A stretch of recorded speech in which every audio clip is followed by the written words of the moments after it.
I was out on the road with the Womack brothers, Bobby Womack and Mavis Staples, the Dixie Hummingbirds, the Swan Silvertones. That whole circuit, the old recording crackles. His voice is tired but steady, the sound of someone flipping through memories like worn files. The thing that pushed me to even think about going solo was Roberta Flack. I was just a background singer. One day she had an interview to do, and she asked me to test her mic at soundcheck. A simple moment, a quiet setup. No one in that room knew that behind voices like his, an entirely different story about R&B legends was allegedly being written in autopsy rooms and sealed reports. For roughly 40 years, some of the most powerful voices in R&B, the artists who carried whole generations on their shoulders, packed arenas, and bent the music industry around their sound, have died in ways the public barely questioned. Heart attacks, overdoses, drownings, sudden collapses in homes, hotels, hospital rooms, different years, different cities, different headlines. On paper, it all looked random, but according to those who later claimed to have quietly revisited sealed autopsies and buried medical notes, a pattern started to surface too precise, too repeatable, too cold. They said every body showed the same microscopic damage to the heart, the same strange fluid in the lungs, the same silent collapse that took less than 90 seconds. And wrapped around those final moments was always the same missing window of time. Cameras that glitched only once, logs that were mysteriously erased, paramedic tapes that could never be located, witnesses who moved away, stopped answering calls, or were simply written off. 10 legends. 10 different official causes of death. But, inside the bodies, one nearly identical signature that seemed to have been carved in the same invisible hand. Someone, it was believed, wanted the world to accept a string of accidents and personal tragedies while hiding the shape of a design underneath. Tonight, we open the first file. We step into the dim, unsteady timeline of those final hours and examine what some reports say was never meant to see the light. Case 1. The unseen death of Marvin Gaye, 1984. Officially, Marvin Gaye's death on the 1st of April 1984 is remembered as a family tragedy, a heated argument in his Los Angeles home, and a gunshot fired by his own father. That is the story written into history. But when certain investigators claim to have reopened the case decades later, the first thing they allegedly noticed was this. Marvin's body appeared to have begun dying long before the bullet ever touched him. Late morning in Los Angeles. The house was quiet, sunlight sliding over a cluttered bedroom floor, records and clothes half stacked, half abandoned. At 11:52 a.m., nearly 2 hours before the shooting, Marvin suddenly dropped beside his bed. His body hit the floor hard enough, neighbors later recalled, that the impact could be heard through the walls like furniture being thrown. He tried to get up, one hand clawing at the mattress, the other shaking as it searched the wooden frame for support. But whatever had started inside him stripped his strength away in seconds. Sweat bled through his shirt. His breathing turned rapid and shallow, each inhale shorter than the last. This didn't look or sound like a man reacting to a shouting match. It looked like the beginning of a total internal shutdown. When the autopsy was said to have been revisited years later, examiners reportedly noted microscopic tearing around Marvin's left ventricle, the kind of damage more consistent with chemical shock or a sudden cardiac collapse than with a simple gunshot wound.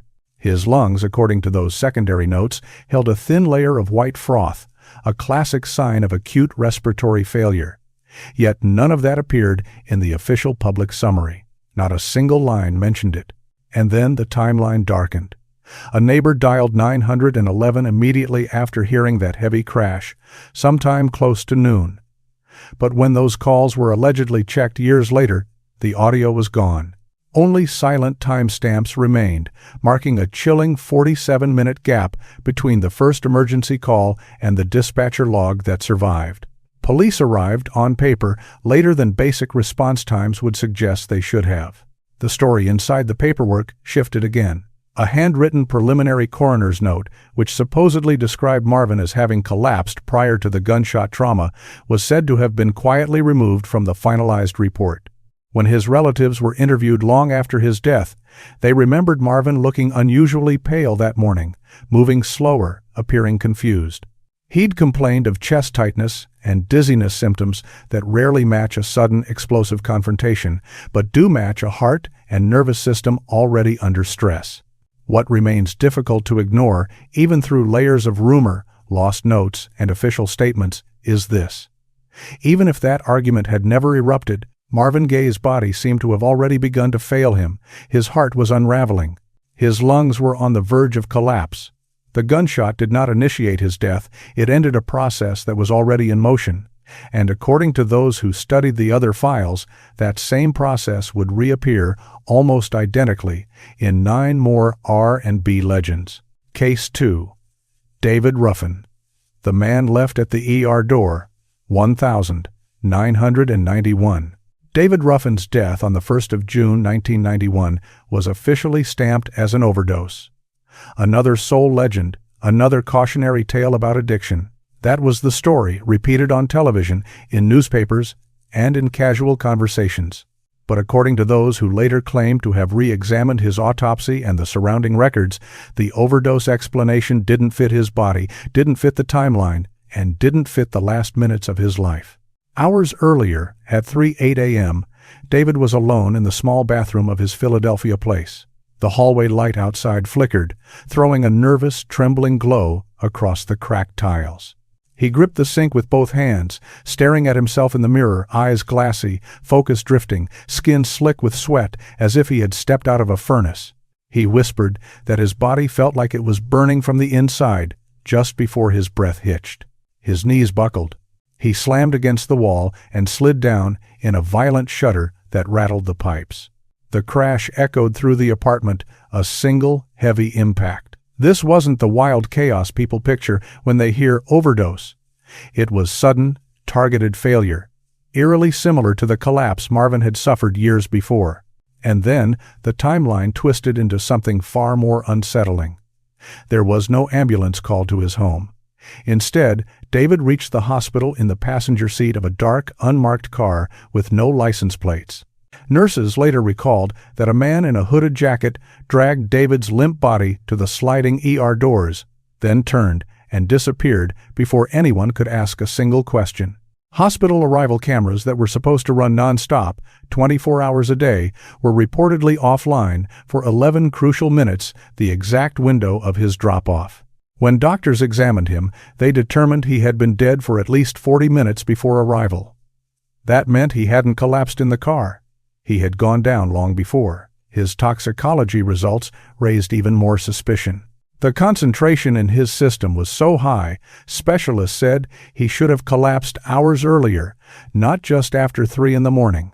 The autopsy, when reread, allegedly revealed the same cardiac microscarring seen in Marvin Gaye's heart. His lungs held the same white froth, pointing to acute respiratory collapse, not a typical overdose. Bruising along his shoulders suggested he had been dragged across a surface, not gently carried or supported. His personal briefcase, the one he was known to keep close, stuffed with private notes, song ideas, and possibly names, was gone. 2 days before his death, David had confided to friends that he felt watched. He said that if something happened to him, they shouldn't just blame the drugs. When everything is lined up, the sudden collapse, the anonymous driver, the offline cameras, the impossible toxicology, the matching heart damage, the picture that emerges stops looking like a tragic accident. David Ruffin didn't seem to die the way the world was told. According to the pattern drawn from these shadows, he died the same way Marvin Gaye did, and the same way 8 more legends were believed to follow. Case 3. Rick James, The Missing Hour, 2004. If Marvin Gaye's collapse was the first silent alarm, and David Ruffin's abandoned arrival at the ER door was the second, then Rick James's death in 2004 pushed the entire pattern into territory some people considered too deliberate to ignore. This time, the problem wasn't conflicting witness statements or missing phone logs. This time, it was time itself that seemed to disappear. Rick was last seen alive at 3:14 a.m. inside his Burbank apartment. A hallway camera captured him moving slowly down the corridor, fingertips trailing along the wall as if he needed it to stay upright. His breathing sounded unnaturally loud for such a quiet space, each exhale slightly harsher than the last. In the grainy footage, he pauses, leans forward like the weight of the world suddenly doubled, and then stumbles out of the frame. And then everything goes black, literally. The security system didn't glitch, didn't freeze and resume. It jumped cleanly and precisely from 3:14 a.m. to 4:48 a.m., as if the entire 94-minute window had been sliced out on purpose. When the recording picked back up, Rick was already gone, sprawled on the living room couch. One arm hung toward the floor, his fingers half curled, as if death had caught him mid-reach for something just out of sight. Medical examiners later noted that his posture looked like the result of an instantaneous shutoff, not the long, messy unraveling usually seen in someone overdosing. The autopsy, according to those who revisited it, was even more unsettling. Despite media reports of a deadly drug cocktail, his body showed no fresh injection marks. The mix of substances detected in his blood would have required a pattern of ingestion that simply didn't fit the known timeline of that night. Inside his lungs, they found the same thin white froth already tied to Marvin and Ruffin, a marker for acute respiratory collapse, not just recreational drug use gone wrong. Under the microscope, his heart showed the now familiar microscopic scarring, tiny tears associated with sudden internal shock. Neighbors provided a clue that never made it into the official file. Around 3:20 a.m., 2 residents in the next unit reported hearing a pair of heavy thuds against the shared wall, like a body collapsing or convulsing in place.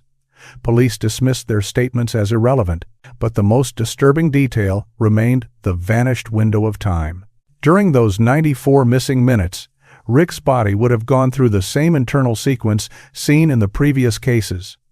Rapid breathing failure, brutal stress on the ventricles, neurological freeze, and then silence. Footage gone. Ambient sound gone.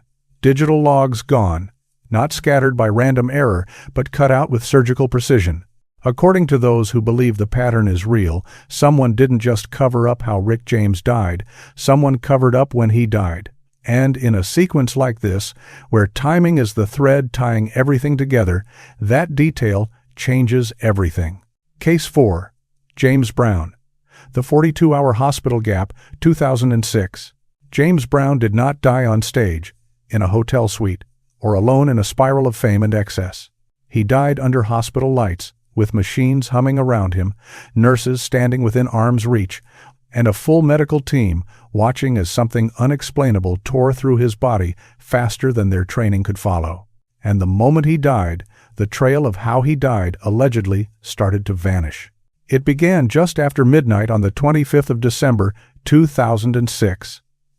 Nurses say the godfather of soul wasn't drifting away slowly, he was fighting. He gripped the metal bed rail so hard the steel bent under his fingers. His breathing turned ragged but unnervingly fast, like his lungs were inhaling heat instead of air. His eyes darted around the room, locking on corners, ceilings, faces, as if he was seeing something no one else in that room could see. Then his skin temperature began to climb. According to later accounts, it shot up to 105 degrees in under 4 minutes, a spike virtually impossible for routine pneumonia. His pulse spiked, then crashed, leaping and dropping in wild, panic jumps before suddenly plunging. One nurse later said it looked like his body was being shut down from the inside, like someone threw a switch. Brown tried to speak. Witnesses said he managed only broken fragments. Something not right. Somebody. Then his chest caved with his last breath, and his voice disappeared. But the horror, some investigators claimed, didn't end with that final exhale. It started there. When the case was revisited, they discovered that 42 hours of hospital data tied to James Brown's final stretch were missing. Machine readouts, nurse notes, medication logs, temperature charts, even simple timestamps. The hospital blamed a system error. Yet no backup files, no paper copies, no secondary logs survived an absence that should have been nearly impossible in a modern medical facility. It was as if someone had taken an eraser to the entire timeline of his last hours. Doctors who had been in the room later stated, under anonymity, that the official cause of death, congestive heart failure triggered by pneumonia, did not resemble what they had witnessed. Brown's lungs hadn't slowly failed from infection. They failed in seconds, filling with the same white froth seen in 3 R&B legends before him. When an autopsy team allegedly re-examined his tissue years later, they reported another familiar marker, the same microtears in the left ventricle that had appeared in Marvin Gaye, David Ruffin, and Rick James. Not pneumonia, not simple age, not exhaustion from a lifetime on stage. Something systematic, something fast, something repeating itself with disturbing accuracy. James Brown didn't just die, according to this theory. He vanished inside a blackout built around his final breath.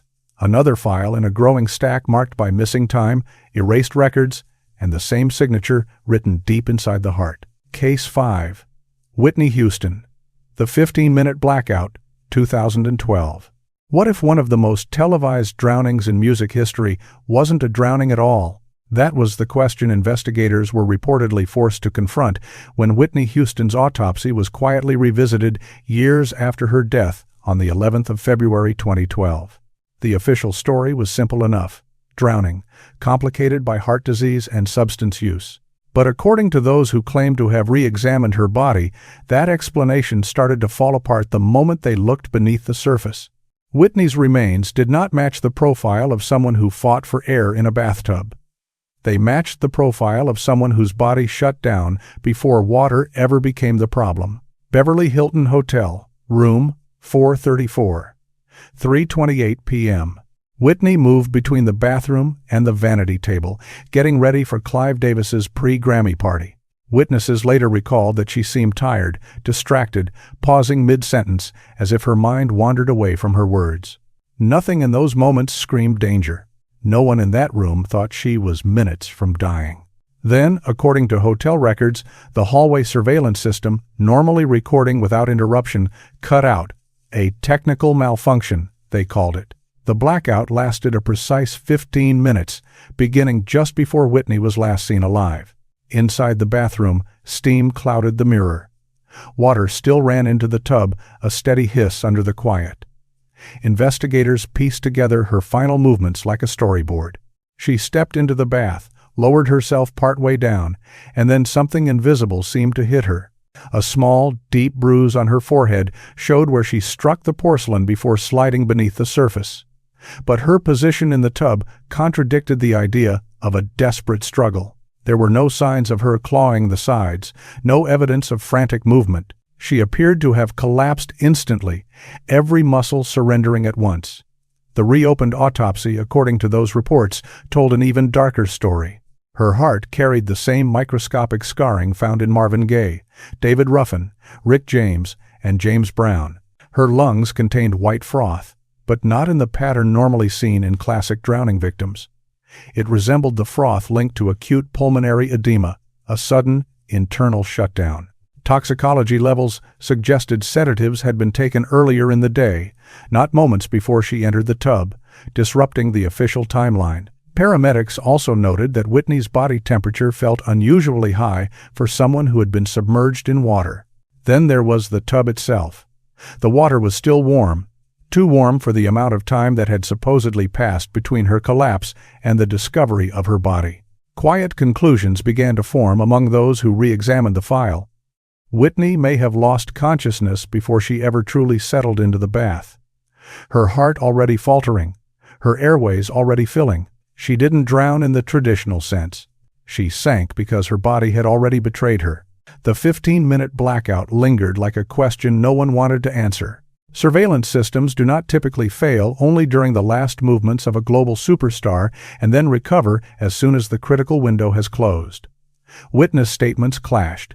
Staff reported hearing a sudden thud, a short gasp, brief sounds that were never fully integrated into the official police narrative. A hotel guard later claimed he saw someone leaving the hallway moments before the cameras went dark, a shadow that slipped past without a name. His statement, like others, faded from the record. When Whitney's heart tissue was compared to previous cases, examiners allegedly found the same pattern of ventricular microtears, the same chemical signatures of rapid collapse. Different scene, different stated cause, yet inside the same design. Whitney Houston didn't simply drown in a bathtub. According to these shadow files, she folded into a ritual of failures that had been written into her body long before the water ever closed over her. Case 6. Prince: The Elevator Descent, 2016. Prince's death on the 21st of April 2016 shook the world in real time, headlines firing across every screen. But beneath the public grief, a quieter detail disturbed those who later revisited his file. He wasn't found in his bed, or his studio, or his car. He was found in an elevator, a space that does not kill on its own unless something catastrophic and immediate happens inside a human body. The official cause was fentanyl toxicity. But Prince's death, when broken down frame by frame, refused to cooperate with the usual overdose script. Paisley Park, Minnesota, 9:43 a.m. The complex was still. The building hushed in a way that made every footstep sound louder than it should.